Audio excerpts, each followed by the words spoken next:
Hello everyone, সবাই কেমন আছেন? Welcome to my channel. আমি আজকে কথা বলবো নতুন একটা টপিক নিয়ে, যেটা হচ্ছে রোড ম্যাপ। আচ্ছা, এই রোড ম্যাপটা তৈরি করার কারণ হচ্ছে, বা আমরা দেখার উদ্দেশ্য হচ্ছে, আমরা যে প্ল্যান করছি প্লেলিস্ট তৈরি করা, বা আমাদের যে জার্নিটা শুরু করব, এই জার্নিটা যেন একটা রোড ম্যাপের মাধ্যমে হয়, একটা প্ল্যান করে হয়। তাহলে আমাদের জন্য এই জার্নিটা খুব স্মুথ হবে। তো এজন্যই আসলে আমাদের রোড ম্যাপটা তৈরি করা। তো এই রোড ম্যাপ নিয়ে কথা বলার আগে আমি কিছু কথা বলে নিব।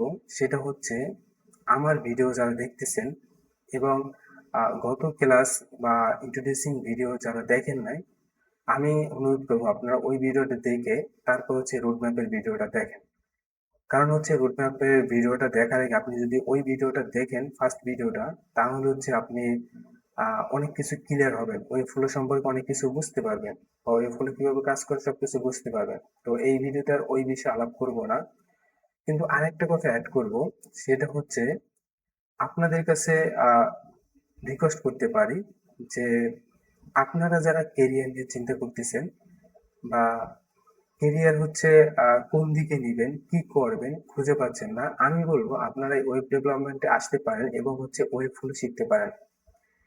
এবং আপনারা হচ্ছে আমার সাথে যদি থাকেন, আমার এই জার্নির সাথে যদি কন্টিনিউ করতে পারেন, আমি আশা করব আপনারা এই বিশেষ করে ওয়েব ফ্লো ডেভেলপার হতে পারবেন। তো আমি আশা করব আপনারা আমার এই জার্নির সাথে থাকবেন এবং আপনার কেরিয়ার ডেভেলপ করতে পারবেন। কারণ হচ্ছে, বর্তমানে যেই মানুষটা হচ্ছে নিজেকে ডেভেলপ করতে পারে না, আসলে সেই মানুষটা ব্যর্থ। কারণ যুগের সাথে তাল মিলিয়ে থাকতে হয় বা থাকতে হবে। তো এজন্য বলবো আসলে আপনি ওয়েব ফ্লো শিখেন, ওয়েব ফ্লো জার্নিতে আপনি থাকেন।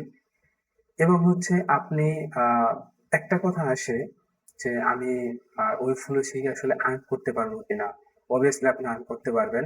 এবং এই ওয়েব ফ্লোর ডিমান্ডটা বেশি থাকার কারণে এর প্রাইসটাও খুব বেশি, বা এর যারাই হচ্ছে এই ওয়েব ফ্লোতে ওয়েবসাইট বানাতে আসে, তাদের বাজেটটা একটু হাই থাকে। তো আমার এটা হচ্ছে রিয়েল এক্সপিরিয়েন্স। তো আমি বলবো আসলে আপনি ওয়েব ফ্লো শিখতে পারেন ইজিলি।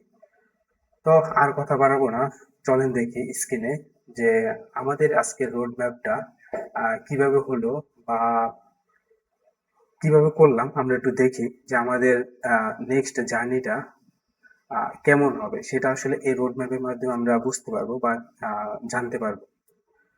তো আমার আসলে এই প্লে লিস্টের নাম হচ্ছে মাস্টার ক্লাস 2026। তো আজকে রোড ম্যাপ হবে যে, আমার আসলে রোড ম্যাপের ভিতরে সবকিছু আমি রাখিনি এখনো, বাট আমার অনেক কিছু হবে। যেমন আমার প্রায় 15টার মতো মডিউল হবে, বা 90 থেকে 100 পর্যন্ত বা এর প্লাস হতে পারে এই ক্লাস হবে। তো এজন্য আমি শর্ট বা অল্প কিছু হচ্ছে এইখানে রোড ম্যাপের ভিতরে রাখছি, বাট আমি ম্যাক্সিমাম জিনিস রাখছি, বাট কিছু জিনিস হয়তোবা আমি আরো অ্যাড করব, ক্লাস বাড়াবো হয়তোবা। তো আপনারা আমার পাশে থাকবেন এবং শুরু করি যে, আমরা হচ্ছে ফার্স্ট অফ অল এক নম্বরে যদি দেখি ইন্ট্রোডিউসিং, যেটা হচ্ছে আমি গত ক্লাসে আমরা দেখছি যে ওই ফ্লো সম্পর্কে, ওই ফ্লো কি, বা ওই ফ্লো দিয়ে কি করা যায়, বা ওই ফ্লো ওভারভিউ সম্পর্কে আমি বলছি।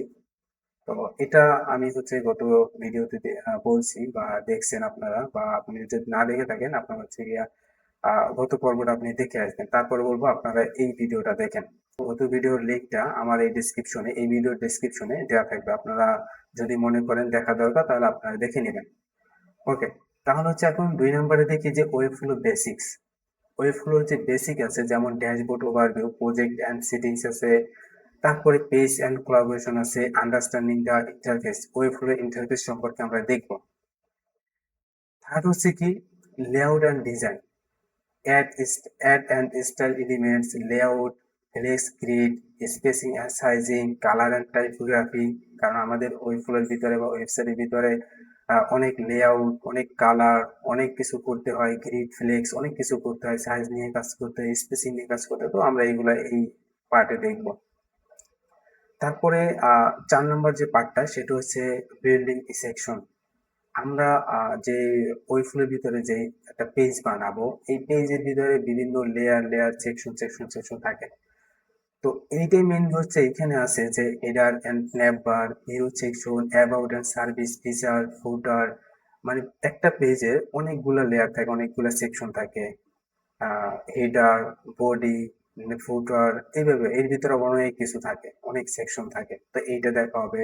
তারপরে আছে হচ্ছে সিএমএস এন্ড ডাইনামিক কন্টেন্ট, যেটা আমি গত ভিডিওতে বলছিলাম যে সিএমএস কন্টেন্ট ম্যানেজমেন্ট সিস্টেম, এইটা হচ্ছে ওয়েবফ্লোর অনেক পাওয়ারফুল একটা ফিচার, যেটা দিয়ে আপনি খুব স্মুথলি ওয়েবফ্লোর ভিতরে কাজ করতে পারবেন, ফুললি ডাইনামিক। তো এখন দেখেন এর ভিতরে কি আছে, হোয়াট ইজ সিএমএস, সিএমএস কি, collections, dynamic page, content management. কারণ গত ভিডিওতে আমি এত কিছু ডিটেলসে বলতে পারি না, আজকের ভিডিওতে বলা যাবে না, এগুলো হচ্ছে স্টেপ বাই স্টেপ হচ্ছে বলতে হবে। তো 6 নম্বরে দেখি যে থার্ড পার্টি টুলস অ্যান্ড ইন্টিগ্রেশনস। আচ্ছা, এইখানে আমরা হচ্ছে এই ওয়েবফ্লোর ভিতরে আমরা অনেক থার্ড পার্টি টুলস অ্যাড করব, কানেক্ট করব, ইন্টিগ্রেশন করব, যাতে আমরা আমাদের ওয়েবসাইটকে আরো বেটার পজিশনে বা অ্যাডভান্স লেভেলে নিতে পারি। তো এই জন্য থিম সুইট ইউজ করতে পারবো, member stack, Airtable, JPR, analytics, custom code integration, সবগুলো আমরা দেখব এই মডিউলে বা এই পার্টে। ওকে, এখন হচ্ছে দেখি 7 নম্বরে আছে কি, ই কমার্স। ই কমার্স শুনে হয়তো আপনাদের মনে পড়ে গেল সেই ই কমার্স বা প্রোডাক্ট বিক্রির জায়গা। তো সেটা দেখি ই কমার্স। ই কমার্সে কি করে, আমরা প্রোডাক্ট সেল দিতে পারি। তো এটা আসলে এজন্য আমাদের একটা ওয়েবসাইট দরকার, তো এটা আমরা এই ওয়েবফ্লোর দিয়ে বানাতে পারবো। তো এই জন্য কি, প্রোডাক্ট সেট আপ, কিভাবে প্রোডাক্ট সেট আপ করবো, ক্যাটাগরিজ কিভাবে করবো, কারণ একটা প্রোডাক্টের অনেকগুলা ক্যাটাগরি হতে পারে, সেগুলো আমরা সেট করব। কার্ট এন্ড চেক আউটে কিভাবে যাব, তারপর পেমেন্টস আমরা কিভাবে নিব, অর্ডার ম্যানেজমেন্ট কিভাবে করব, সবকিছু আমরা এখানে ই কমার্সে দেখতে পাবো ওই ফ্লোর ভিতরে। আপনার ই কমার্স করতে গেলে কিন্তু আপনার ওই ফ্লোর বাইরে কোথাও যেতে হবে না। ওকে, এখন হচ্ছে 8 নাম্বার। 8 নাম্বারে কি আছে, রেসপন্সিভ ডিজাইন। রেসপন্সিভ ডিজাইনের ভিতরে কি আছে, রেসপন্সিভ ডিজাইনটা কি, আসলে আমি শর্টলি বলতেছি, বাট এইটা হচ্ছে আপনার ডিপলি বা অনেক ডিটেলস আমরা শুনবো বা দেখবো জানবো। রেসপন্সিভ হচ্ছে আপনি একটা ওয়েবসাইট বানালেন, কিন্তু সবাই তো হচ্ছে ডেস্কটপ দিয়ে দেখবে না, সবাই ল্যাপটপ দিয়ে দেখবে না, সবাই ট্যাব দিয়ে দেখবে না, তারপরে সবাই মোবাইল দিয়ে দেখবে না, কেউ ডেস্কটপ, ল্যাপটপ, ট্যাবলেট, মোবাইল। তো এই জন্য আমাদের ডিজাইনটা হচ্ছে অটোমেটিক্যালি সব ডিভাইস হবে না, এই জন্য আমাদের ডেস্কটপে ভার্সন করতে হবে, মোবাইলে ভার্সন করতে হবে, ট্যাবলেটে ভার্সন করতে হবে, ল্যাপটপে ভার্সন করতে হবে, এজন্য হচ্ছে এটা রেসপন্সিভ ডিজাইন। যেমন ব্রেক পয়েন্ট থাকবে, বিভিন্ন ব্রেক পয়েন্ট থাকবে, সেটা আমরা ডিটেলসে দেখবো। Break point, responsive layout, mobile optimization, best practice. তারপর আছে কি 9 নম্বরে দেখে ইন্টিগ্রেশনস অ্যান্ড অ্যানিমেশনস, যেটা বর্তমান সময়ে মডার্ন ওয়েবসাইটের জন্য খুবই গুরুত্বপূর্ণ একটা জিনিস, যেটা ইন্টারেকশন অ্যান্ড অ্যানিমেশন। অ্যানিমেশন ছাড়া আপনার ওয়েবসাইট মডার্ন হয় না, সৌন্দর্য লাগে না, কেমন পুরনো পুরনো ওল্ড ভার্সনের মতো ওয়েবসাইট লাগবে, তাই না? তো এই জন্য হচ্ছে আমরা interactions, animations, scroll effect, micro interaction, এগুলো সবকিছু আমরা দেখবো। ওকে, তারপর আছে কি দেখেন, এসইও অ্যান্ড পারফরমেন্স। একটা ওয়েবসাইটের জন্য এসইও অ্যান্ড পারফরমেন্স খুবই গুরুত্বপূর্ণ। আপনার একটা ওয়েবসাইট আছে কিন্তু এসইও নাই, তাহলে তো হবে না। কারণ এসইওটা কি করে, সার্চ ইঞ্জিন অপটিমাইজেশন। আমরা হচ্ছে বিভিন্ন, দেখবেন গুগলে গিয়ে সার্চ করি, তারপরে দেখবেন যে এক একটা ওয়েবসাইট আগে পরে আসে। এটা কিন্তু এই যে সার্চের কারণে, এটা আপনার ওয়েবসাইটটা কতটা এসইও করা, কতটা ভালো এসইও করা, তার উপরে বেসড করে আপনার আসলে র্যাঙ্কিং করে, গুগলে সবার ফার্স্টে নিয়ে আসে, এই টাইপের কাজগুলো করে। তারপর পারফরমেন্স, আপনার ওয়েবসাইটের পারফরমেন্স কেমন, অনেক ফাস্টার নাকি স্লো, তো এইগুলো অনেক কিছু বিষয় আছে এখানে। তো এইটা আসলে এখানে দেখানো হবে, SEO basics, one page optimization, performance optimization, best practice, যে আপনার ওয়েবসাইট আসলে কেমন ডেভেলপ করা উচিত, বা এগুলো আমরা সবকিছু দেখবো। তারপর আছে কি, ফাইনালি আছে কি দেখেন, পাবলিশ অ্যান্ড গো লাইভ। মানে আপনার একটা ওয়েবসাইট বানালেন, আপনি ডিজাইন করলেন, ডেভেলপমেন্ট করলেন, ইন্টারেকশন দিলেন, অ্যানিমেশন দিলেন, আপনি এসইও করলেন, রেসপন্সিভ করলেন, তারপরে সবকিছু করলেন, সিএমএস অ্যাড করলেন, আপনি সবকিছু অ্যাড করলেন। কিন্তু আপনি হচ্ছে লাইভ ওয়েবসাইটটা তো আপনার পাবলিশ করতে হবে, মানুষ তো দেখতে হবে। এখন তো মানুষ দেখতেছে না, কিন্তু এটা তো মানুষ দেখতে হবে। তো মানুষ দেখার কারণে আপনাকে কি করতে পাবলিশ করতে হবে যাতে মানুষ দেখতে পারে। মানুষ যেন আপনার ডোমেইনের নাম সার্চ দিলে বা আপনার ওয়েবসাইট রিলেটেড কিছু একটা সার্চ দিলে গুগলে যেন আপনার ওয়েবসাইটটা নিয়ে আসে, সেই জন্য আমাকে পাবলিশ দিতে হবে। তো ডোমেইন অ্যান্ড হোস্টিং দেখা যাবে, পাবলিশ ওয়েবসাইট, মেইনটেনেন্স টিপস, তারপরে গো লাইভ চেক লিস্ট, এই সবগুলো আমরা দেখবো। তারপরে এখানে আমাদের অনেক কিছু এই লিস্টে রাখি নাই আসলে এই রোডম্যাপের ভিতরে, বাট অনেক কিছু আমরা এখানে অ্যাড করবো আরো। লোকালাইজেশন, তারপরে অ্যানালাইটিক্স, এগুলো অনেক কিছু অ্যাড করবো। তো এগুলো আমরা দেখবো। এবং হচ্ছে দেখেন যে লাস্টে আপনারা কি পাবেন ফাইনালি, যেটা হচ্ছে প্রফেশনাল ওয়েবসাইট বানানো দেখবেন, তারপরে রিয়েল প্রজেক্ট গুলো আপনারা দেখবেন যে রিয়েল প্রজেক্ট কিভাবে বানানো হয় এগুলো আমরা দেখাবো। তারপরে আপনার কেরিয়ারটা আসলে ওয়েব ফ্লোতে শিখছেন, কিন্তু আপনার তো মার্কেট প্লেস কাজ করতে হবে। আপনি শিখছেন কেন? আপনি শিখছেন হচ্ছে যেন মার্কেট প্লেস কাজ করেন, আপনি যেন আর্ন করতে পারেন, রাইট?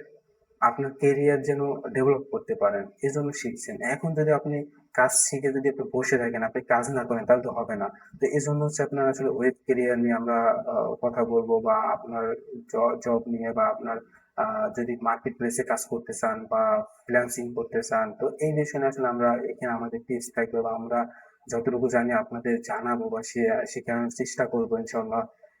এবং আরো কিছু কথা বলি, সেটা হচ্ছে এই যে রোড ম্যাপটা, ফুল রোড ম্যাপটা, এইটা হচ্ছে আমাদের জার্নিটার মানে রোড বা পথ বলতে পারি, পথ চলা বা কিছু, এটা আমরা বলতে পারি।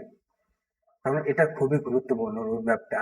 কারণ আমরা কোথায় যাব, কোথায় আছি এবং কোথায় যাব, আমাদের গন্তব্য কোথায়, এটা তাকে আমাদের বুঝতে হবে যে আসলে আমি এইখানে যাব। তো যাওয়ার জন্য কি কি দরকার, আমাদের এই স্টেপ গুলো দরকার, আমরা এখানে যেতে হবে, ওইখানে যেতে হবে। তো এইটা হচ্ছে সেইটা যে আসলে আমার এইটা শিখতে হবে, এইটার পর এইটা শিখতে হবে, এইটার পর এটা শিখতে হবে। আমি তো হচ্ছে আহ, আহ, মানে অগোছালো ভাবে শিখতে পারবো না, কারণ আমি তো তাহলে কখনোই শেষ করতে পারবো না, শেখা শেষ করতে পারবো না। সেজন্য বলবো যে আমাদের স্টেপ বাই স্টেপ হচ্ছে আগাতে হবে। আমি হুট করে হচ্ছে একদম অ্যাডভান্স লেভেল যেতে পারবো না। আর আমার হচ্ছে ফার্স্টে বেসিক, তারপর মিড লেভেল, তারপর হচ্ছে অ্যাডভান্স লেভেল, তো এরকমই যেতে হবে আমাকে, তাই না? এখন বিষয় হচ্ছে আপনি আরো একটা ইম্পর্টেন্ট বিষয় বলি, যারা হচ্ছে একদম বিগিনার এবং হচ্ছে লার্নার, যারা শিখতে চাচ্ছে ওই ফ্লো, তো তাদের জন্য বলি, তারা অনেকে আসলে চিন্তা করতেছে যে আসলে আমার ওই ফ্লো শিখতে গেলে আমার কোনো টাকা খরচ হবে কিনা। না, আপনার কোনো টাকা খরচ হবে না ওই ফ্লো শিখতে হলে। কারণ হচ্ছে ওই ফুল এমন ভাবে সিস্টেম করছে যে আপনি বা আমি যারা ফ্রি বা হচ্ছে শিখবো, শেখার জন্য আসছে, তারা আমরা ওই ফ্লো শিখতে পারবো ফ্রি। কারণ আপনার জন্য আপনি একটা ওয়েবফ্লো অ্যাকাউন্ট ক্রিয়েট করলেন, আপনার জন্য একটা ডোমেইন ক্রিয়েট করে দেবে, বাট ওই আপনার ডোমেইনের নামের পরে আপনি একটা নাম দিলেন, ওই নামের পরে ওয়েবফ্লো ডট আইও থাকবে। কারণ এটা হচ্ছে ওয়েবফ্লো, আর এটা হচ্ছে ফ্রি বা ডোমেইন, যার কারণে ওদের ট্যাগটা থাকবে ওয়েবফ্লো ডট আইও। আপনি ডোমেইনের আপনি যে নামটা দিবেন এরপরে ওয়েবফ্লো ডট আইও থাকবে। ফ্রি ভার্সনে আপনি কাস্টম ডোমেইন অ্যাড করতে পারবেন না, বাট ফ্রিতে কিছু লিমিটেশন আছে, বাট আপনার শেখার জন্য যত কিছু লাগে সবকিছু আপনি ফ্রি ভার্সনে পেয়ে যাবেন, অনায়াসে পেয়ে যাবেন। আপনি যা যা শেখা দরকার বেসিক লেভেলে, বিগিনার লেভেল, সবকিছু আপনি ফ্রিতে পেয়ে যাবেন। তো এজন্য টেনশন করবেন না, আপনারা যারা শিখবেন ওই ফ্লো, তাদের জন্য কোনো এইখানে ইনভেস্ট করতে হবে না, কোনো টাকা খরচ করতে হবে না যে আমি ওই ফ্লো শিখবো, ওই ফ্লো তোমার টাকা দিতে হবে না, কোনো টাকা দিতে হবে না। আপনি জাস্ট একটা অ্যাকাউন্ট করবেন, একটা সাইন আপ করবেন, লগ ইন করবেন, দ্যাটস ইট, এনাফ। আপনি হচ্ছে এরপরে হচ্ছে আপনি ওর ভিতরে ফুল অ্যাক্সেস পেয়ে যাবেন, আপনি সবকিছু কাজ করতে পারবেন শুধু কিছু লিমিটেশন ছাড়া। কিছু কিছু এলিমেন্টস, কিছু কিছু জিনিস আপনি দেখতে পাবেন, পাবেন না, দেখবেন, বাট হচ্ছে আপনি কাজ করতে পারবেন না, আনভিজিবল, ভিজিবল থাকবে। তারপরে আপনার কিছু কিছু জিনিস আছে আপনি দেখবেনই না, এইভাবে কিছু বিষয় আছে। তো এগুলো নিয়ে আসলে স্টেপ বাই স্টেপ কথা হবে আপনার সাথে। ইনশাল্লাহ নেক্সট ভিডিও থেকে আমাদের ওই ফ্লো জার্নিটার একদম মেইন পয়েন্ট থেকে শুরু হবে, যেমন বেসিক লেভেল থেকে আমরা কাজ শুরু করবো একদম, ওই ফ্লোর ইন্টারফেস থেকে শুরু করে দেখা শুরু করে একদম একদম অ্যাডভান্স লেভেল ইনশাল্লাহ যাব। তো আমাদের আপনাদের কাছে অনুরোধ থাকবে আমার এই ভিডিওটা যারা দেখতেছেন তারা অবশ্যই আমার চ্যানেলটা সাবস্ক্রাইব করে রাখবেন এবং কমেন্ট লাইক করবেন, যাতে আমি বুঝতে পারি যে আসলে আমার ভিডিওটা মানুষ দেখতেছে বা বাইরে তাদের হেল্প হচ্ছে। আমি চাচ্ছি যদি আমার হয়তো বা আমার ভিডিওতে আমার কথা হয়তো বা অনেকের আহ, মানে সুবিধা হবে না বা ভালো হবে না বা ইমপ্রুভ হবে না, ডেভেলপমেন্ট হবে না, বা উপকার হবে না, কিন্তু আমি আশা করব মিনিমাম হলেও কিছু মানুষের উপকার হবে, যারা আসলে আসলেই তারা যারা কেরিয়ার নিয়ে বা কেরিয়ার ডেভেলপ করতে চাচ্ছে। তো আমি বলবো আসলে তাদের জন্য যে তাদের একজনের উপকার হলে হবে, ইনশাল্লাহ যদি হয়। তো এই জন্য আমার এই কষ্ট করা বা আমার এই প্লে লিস্টটা বানানো। তো আপনারা পাশে রাখবেন এবং আমার চ্যানেলটা সাবস্ক্রাইব এবং লাইক করে রাখবেন এবং পাশে থাকবেন এবং কন্টিনিউ করবেন আমার সাথে ইনশাল্লাহ। এবং নেক্সট ভিডিও থেকে আহ, মজার জিনিস আসতেছে। সো ভালো থাকবেন, সুস্থ থাকবেন। আল্লাহ হাফেজ।